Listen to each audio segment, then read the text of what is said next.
ሄርሜላን ያያችሁ አላየንም ባካችሁ አላየንም ሄርሜላን ያያችሁ አቤልን አገኘው እዛ ጋር ወንድሜ ተጨንቋል አይደል እንዴ? እያለቀሰ ነው አይደል እንዴ? አብርሃም ያለው ለምንድን ነው የምትቀልዱት? ለምንድን ነው የምትቀልዱት? በልጅ ህይወት ላይ እንዲህ እንዳትይዛችሁ ግን አያቃጥሉም። በስሜቱ ላይ አቤል ለምንድን ነው የምትቀልደው? ሄርሜላን ይዘህ ለምንድን ነው የምትቀልድበት? ልጁ እያለቀሰ ነው እዛ ጋር። ኤፍሬም ከዚህ እሺ፣ ምግብ በልታለች ሄርሜላ፣ ምሳ በልታለች፣ ቁርስ በልታለች። እኛ በጣም ያሳብ ነው ኬካው ይዘርላት እንዴ እኮ እሺ፣ ቢያንስ ኬካው ይዘን ሞተርኛ ያለው ነገር ነው የምትወደው ስጋ ዳኒና ኤፍሬም እንደዚህ እንደቀለደ ነው የምትወደው። ጥሬ ነው የምትወደው አለ ነገሩ ስጋ ቤት ስላላችሁ ጥሬ ነው የምትወደው። ና ጥሬ ይዘንላት እንዴ ለጥሬ መግዣ የለም እስካሁን ያልገዛላት አንተ በጣም በማቶን ሰራት። እሺ፣ መስኮቱን ስንት ነገር አድርጋለህ ለጥሬ ስጋ ትሆናት ልጅቷን አስርበታ መጣለህ።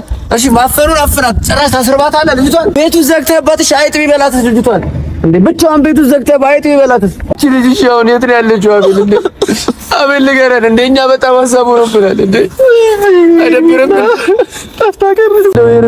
እንደው ሄርሜላ እንደጠፋሽ ቀረች። ሄርሜላ የት እንደተበቃት አሁን ነው እንደውም ማለት ነው የትም አንፋታም ይዛታ ሄርሜላ ለምን እዚህ አይደለም እንጂ ሌላ ቦታ ላይ ደበቃት ማለት ነው። አሁን ዘር ሄደ ሄርሜላ ከደበቀበት ቦታ ልታወጣት ነው። ሰላም እንዴት ናችሁ? ውድ ቤተሰቦቻችን ዛሬ ተመልሼ መጥቻለሁ። ዛሬ ተመልሼ የመጣሁበት ዋነኛው ነገር ከሰሞኑ እንግዲህ እንደምታዩት ሄርሜላ ጠፍታለች። የት እንደጠፋች አልታወቀም፣ አልተገኘችም። ደግሞ ምን መሆን እንዳለበት አላውቅም ጋይስ። እኔ አሁን ምን አስቤያለሁ፣ ፎቶዋን ላሳትም አስቤያለሁ። ፎቶዋን አሳትሜ አብዛኛው አውራ ጎዳናዎች ላይ ግንቦች ላይ ምናምን እየለጠፍ እንግዲህ እሷን ያየ አግኝቶ ለሚመልስልኝ ወረታውን እንደሚመልስ መናገር ፈልጋለሁ። በዚህ አጋጣሚ ከምለጠፈው ጽሁፍ በላይ ደግሞ ለእናንተም በዚህ አጋጣሚ መናገር ፈልገው ምንድነው ሩታን ማን ነው ሄርሜላን አግኝቶ ለሚያመጣልኝ ወረታውን እከፍላለሁ። የተወሰነ ብር ባጀት አድርጌያለሁ። ወደ 400,000 ብር ያክል መድቤያለሁ። ሄርሜላን አግኝቶ ለሚያመጣልኝ ሰው እንግዲህ 400,000 ብር ስጦታ ሰጣለሁ ማለት ነው። ያለችበትን የምታውቁ ወይም ደግሞ ያያችኋት እዚህ ጋር ፎቶዋን አስቀምጥላችኋለሁ። ያያችኋት ወይም ደግሞ አይቷችኋት የምታውቁ ሰዎች እንግዲህ እሷን ይዛችሁልኝ ከመጣችሁ 400,000 ብር እሰጣለሁ። ይሄን ሐሳብ ሰምቶ እንግዲህ ወንድማችን መጥቷል። እሺ፣ እንዴት ነህ? ሰላም ነው? ሰላም አለ። በመጀመሪያ ደረጃ ለባለፈው ሰው ባለፈው ይቅርታ አልተባባልንም። በነገራችን ላይ አልተቀየምኩም።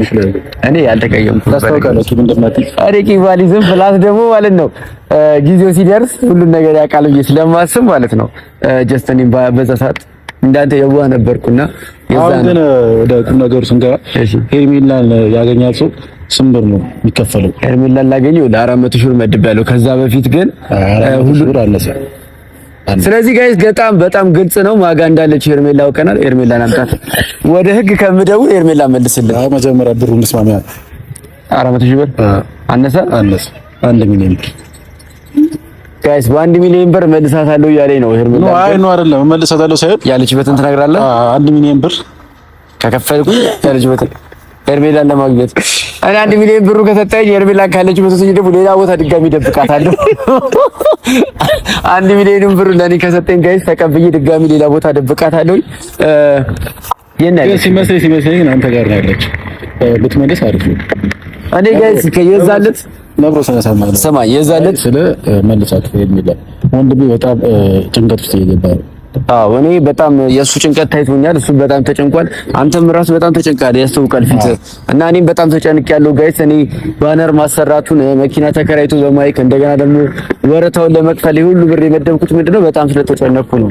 የሷ መጥፋት በደንብ አሳስቦኛል። እኔ ሄርሜላ ነገደው በደንብ የሚያውቀው ያው አንድ ሰው ነው።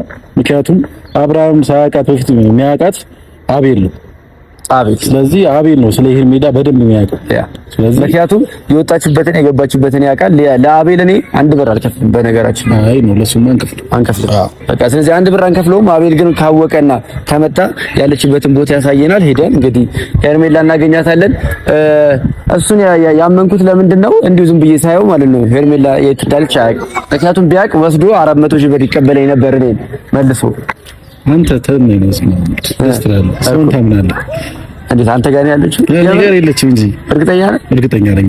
ታው የምሬን ነው ጋይስ። እኔ ማላቀም ማኖሩማ እሺ ባለፈው የሆነ ነገር ስትላት ታይቷል አይደለ? ሄርሜላ የሆነ ነገር ስላት ነበረ። ሰው እንደዛ ካልካ በኋላ ነው ልጅ የጠፋችው አይደለ? ሰው አብዛኛው ነገሮች ወደ አንተ ያመዝናሉ። ስለዚህ እኔ እንጃ ህግም ከጠየቀ አንተ ነው መጀመሪያ የሚጠይቀው። ምክንያቱም ላስት ላይ ያገኘሃት አንተ ነህ ከሁላችንም እና ህጉ መቶ ይጠይቀኛል። ህጉም ይጠይቃል እኮ ግን አንተ መጀመሪያ ከህጉ በፊት በጸባይ በፍቅር መልሳለች። አወራን እኮ በጸባይ በፍቅር ከወንድም ጋር አወራን። እሺ ጀመረ አንተ ምን ቤት ነው ስለ ሄርሜላ የምትጠይቀኝ? እኔ ምን አገባኝ እንዴ? ወንድም አንዴ መጥቶ እዚህ ጉሮሮዬ ላይ ቆሞ ሄርሜላን አምጣት አይለኝ። እኔ እኮ አይደለም ያልኩት። ስለዚህ ስለደበካት ነው። እኔ የማውቀው ነገር የለም። እኔ ምንም አላውቅም ጋይስ፣ ምንም አላውቅም። እኔ ሄርሜላ የት እንዳለች እንዴ? አሁን ግን አቤል ይመልሳታል ልጅቷን ምክንያቱም